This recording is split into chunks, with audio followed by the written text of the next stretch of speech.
So guys, ngayon tuturuan ko kayo nung kanta ni Zil, yung dilim.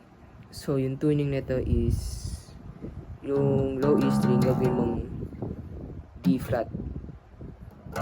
So pag tinun nyo siya, kunyari may tunog kayo C sharp, ganun. Tapos yung iba, flat sila lahat. Sa intro, like ganito yung tunog na, di ba? Yung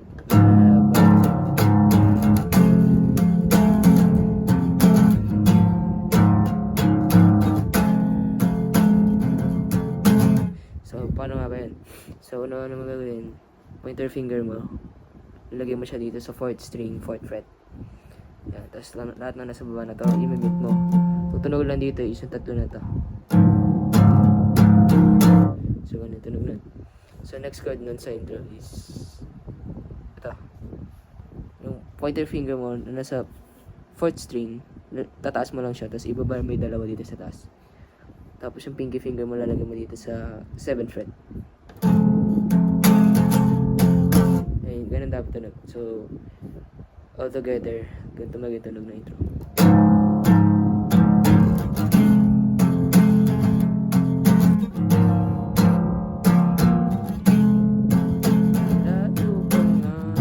Pasok doon yung ano, yung verse 1. So sa verse, is ganito yun.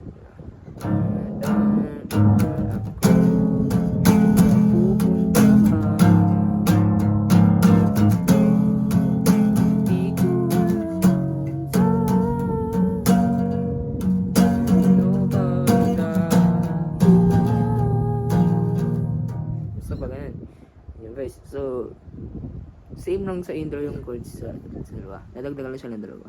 So, diba? Dalawang beses mo gawin yun. Ayaw pa nga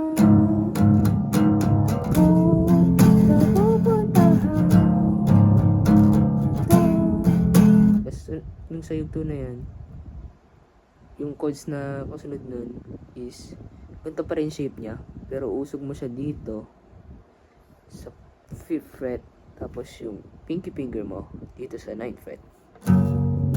Natutunog nun sunod na chords na is ilipat mo yung pinky finger mo dito sa 2nd, tapos ito sa 4th. Sa 4th fret naman to. Ano pa rin, dalawa pa rin to dito, ito pa rin tatlo. Kasi mga naboses ko, pero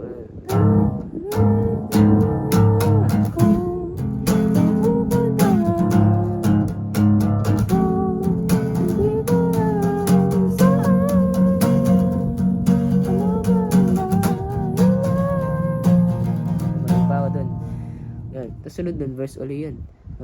Sasandalan aking mali na andang magpapamali is nothing to you to feel. Tapos sunod dun, chorus na. So, chorus na tayo. Chords lang dun is maiiba lang yung isang chord doon, which is yung, diba, kaysa sa ganito magiging D siya, diba, D, pag gantong D pero wala to, lumut ako na tawag dito gusto pa ganyan.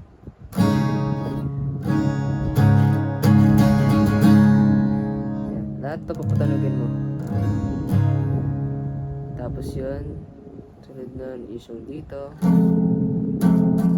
tapos yung dito ulit, tapos wala naman masyado na bago yung isang chord lang. So, then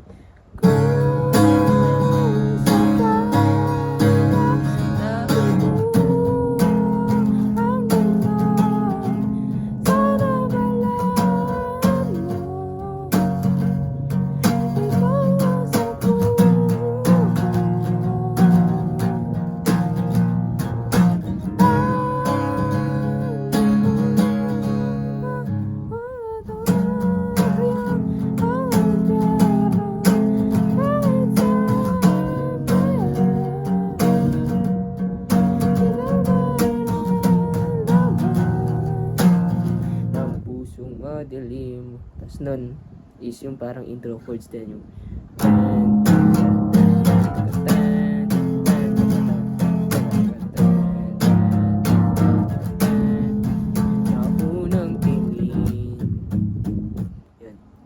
dalawang beses lang ulit.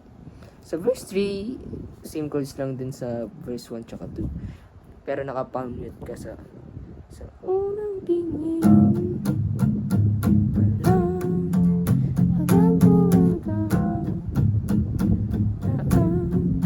Yan. Naka-palm mute ka sa verse 3. Siyempre, sunod na verse 3, chorus. Same chorus lang din ng chorus ng isa. Ayan. So, yung sa bridge naman, pagtaas ng chorus, diba? Second chorus. Yung, sa puso madilim. Yan, ganun yan. So, yung chorus lang na is, katulad lang ito. Ito mismo. Ano kasi tawag sa chord na to, pero ito yung sa kanina. Kaysa yung pinky mo dito sa 9, lalagay mo siya sa 7. So, ito tunog na. Yan. Same chord lang sa kanina. Yung iba lang dito is yung dito sa kaysa sa 9, lalagay mo siya sa 5. So, sa pusong madilim.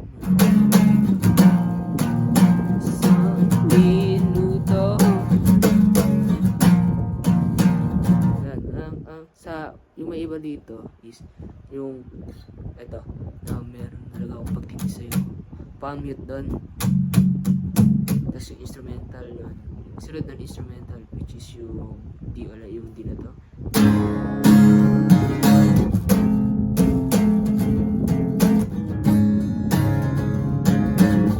So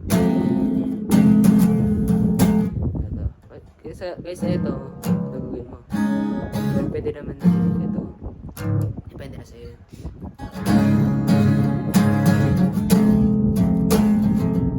Yung sunod doon, di ba, kasi ng instrumental outro na. So, habang nandito ako sa point na to, there's nothing for you. Yung may iba naman sa outro ng chord is yung nandito na part. So, di ba ito second fret, ito lalagay mo naman to dito. Malayo siya natin. Yan, ito mo naman siya lalagay. So, there's nothing for you.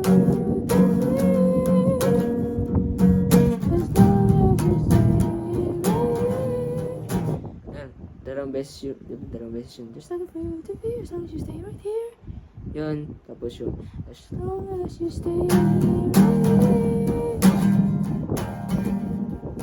Yes. Ito yung huling chord ng pinakasong. So, yun na yun. Napakadali ng kanta na yun. So, thank you for watching.